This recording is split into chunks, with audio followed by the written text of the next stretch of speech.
Assalamu alaikum, Mrs. Samar Haroon from Peshawar. I would like to have your opinion, please, on Pakistan's decision to deport 1.7 million undocumented Afghan refugees. So, thank you for giving me the opportunity to represent my party, Awami National Party. I'm the provincial spokesperson for this party, and we've historically shared very strong ties with Afghanistan and the people, and we've always been in favor of extending a helping hand to our neighbors in need. Our parties also always had the stance that Pakistan, and especially Khyber Pakhtunkhwa, cannot be safe and prosperous unless we have a safe, prosperous and thriving Afghanistan because of the large common border and the very porous border situation. The decision by the government of Pakistan to repatriate such a large number of people must be studied in two contexts. The first is that undocumented people, they are illegally living in Pakistan, and nowhere in the world is anybody allowed to enter a country without proper documentation, without due process. And if anybody has bypassed that system, over here we stand with the government and we support its efforts to send back all illegal migrants, you could call it. But the haste in which it is being done and the large number of people that there are is leading to loopholes and issues where, people's human rights are being violated, where sometimes the process is not as clear as we want. And because these people have been living here for almost 4 decades, many of them, a lot of those people have been born in Pakistan. Then there's the issue of intermarriages. A lot of the people have cards. Some of them the government is claiming false. So I think that to put a time frame on this operation was not the wisest decision. And whatever issues we are seeing and what tensions we are seeing is because a very short period of time has been given. Here we would like to state that we support the living of anybody who has legal status. All Afghans who have legal status in Pakistan must not be harassed. Their children must not be harassed, and they must be allowed to live their lives over here with dignity. Now, the Pakistani government is saying that they are doing it so fast, and they need to do this because they want to get their house in order, because they say many Afghans are involved in terrorism in Pakistan and also in organized crime. Is there some truth in this, you think? So, unfortunately, ever since the legally elected government of Afghanistan was toppled, and a Taliban takeover of the country has been initiated, you know that over there, the language that they speak is terror. The language that they speak is blackmailing. And unfortunately, that government and its assets have been involved in many terror activities in Pakistan. I myself have lost 2 close family members with acts of terrorism, both of which at some point have been connected to Afghanistan. So, I'm a personal victim over here. And when I say that we need to be very strict about who's crossing our border, how they're crossing our border, I say so on the basis of my personal experience. But I would like to say that we need to differentiate between the common man and terrorists. Common Afghan citizens are not terrorists. They're just caught in the crossfire and crosshairs of a very unfortunate situation. And to say that the whole country is a terrorist or, all of them are plotting against Pakistan is very wrong. A lot of them have very brotherly relations with our country. They've lived over here at some point in time. And I don't think it's fair to put the onus of the few in charge on the whole population. Having said that, we cannot get our house in order unless we bring to task those people who let all these illegal people, first of all, cross into Pakistan. It's such a high number that it could not have been done without connivance of someone at the border. It could not have been done unless somebody was at a higher level, was turning a blind eye to it. And in the past government of Mr. Khan, the then DGISI, General Fairs, has gone on record to say that we have rehabilitated 30,000 Afghan fighters in Khyber Pakhtunkhwa, and especially in the Swat Valley. Now, Swat Valley is the place from where terrorism originated in Khyber Pakhtunkhwa, when we faced a brutal wave of terror which killed Shaheed Benazir Bhutto and my family members, Harun Bilor and Bashir Bilor, along with thousands of others. When they were brought back without any discussion. They were brought back without any proper paperwork, I presume, and they were infiltrated and dumped into the general population. So now that we are facing what they have reaped, at least the people who have reaped this terrorism should be brought to task and should be brought to book, and in such an exemplary way that in future nobody plays with the lives of the people of Khyber Pakhtunkhwa anymore. So you are directly also accusing the Pakistani officials of playing a part in this, of being part of the problem. Our government, our party has gone to court, and we have filed a case against even now sitting President Arif Alvi, ex-Prime Minister Imran Khan, the ex-spokesperson of the Pakhtunkhwa government, Barrister Saif, ex-CM Mahmood Khan, and General Faiz, who were the people involved in and in connivance with who brought this new wave of terrorism and terrorists to Khyber Pakhtunkhwa.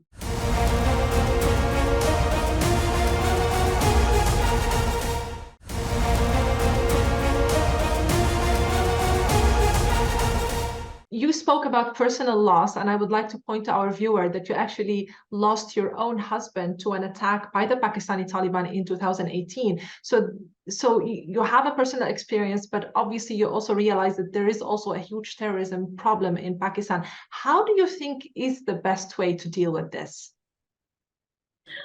See, the way to solve any problem is through dialogue, first of all. No conflict in the world has ever been solved by an armed solution. The only way to end all conflict is to bring all the stakeholders onto one table, sit, thrash out the finer details, and then, I will talk as a Pakistani citizen here, when the state of Pakistan brings down or formats a foreign policy or a border policy, it needs to again be with all the stakeholders taken into consideration. As a political figure living in Peshawar, living on very close to the border, which I told you is very porous, I would have some information that maybe somebody living in Lahore or Karachi or Islamabad would not have. I would maybe have access to families of Afghan migrants or their movements, or the way people who are Pakistani citizens have relatives across the border and they like to go for funerals or weddings, and so we have to keep our policy, format our policy, keeping in mind the ground situation. If we just say, and we just draw a very stark line and we say, okay, we have nothing to do with these people, then there's going to lead to what has this mess that we are already in. The people circumvent the system and they go around it and they create an illegal channel by which to come and go. So a legal channel must be created. Paperwork. You want the Pakistani government to just sit frankly with the Taliban government in Afghanistan and just talk honestly about this problem and come up with solutions. To talk honestly, and the Afghan Taliban government also needs to take responsibility. It needs to stop letting its soil be used to facilitate and carry out terror attacks in Pakistan. We have been collateral damage in wars which are not our own far too long. Too many of us are widowed, too many of our children are orphaned, too many elder parents are crying. Even today, I had a person visit me in this very office from where I'm giving this interview, whose son was martyred in the attack last year in the police lines mosque. And he was crying bitterly. So we have to look inwards also. And we have to, the only way to stop this carnage on both sides is to have a proper documented way of coming and going from this border. There have to be proper parameters of who's allowed, who's not allowed. A person who carries out a misdemeanor or a criminal activity, terrorist activity is very big. As a victim of terrorism, I will say anybody who's involved even in planning a terrorist activity, there should be no mercy. But anybody who carries out criminal activities or misdemeanors, how should they be treated? A proper policy needs to be drafted so that it's not a play by the ear situation. Do you think the Afghan Taliban would be willing to sit and talk about this topic? I mean, why did it not start yet? Is it because Pakistan doesn't want to do that? Or do you think the Afghan side is also not so cooperative? I think the other side is just very used to wielding a gun and blackmailing people into getting their way. And I think that's not the way forward. If we need to sit, we need to sit. We need to own responsibility. We need to own up to our past mistakes, and only then can we work out something for our future. Some people say that out of the last 24 suicide attacks in Pakistan, 14 were carried out by Afghan nationals. And that is why actually some people support the policy of the government by saying enough is enough. We don't want to deal with this anymore. Everybody just have to get out. What do you think of that? So if these figures are correct, and like I told you, I have personal experience to back up the thing that a lot of terrorist activities have their roots in Afghanistan, the government should equally focus on the 10 terror attacks which were carried out from our soil. Those need to be looked into with the same urgency. And yes, I think far too long our citizens have been left at the mercy of the terrorists. So whatever needs to be done to secure a citizen in Pakistan, to secure the life of a citizen in Khyber Pakhtunkhwa, we support, but all of this should be done in a transparent and a humane way, without, impeding upon someone's personal space or dignity.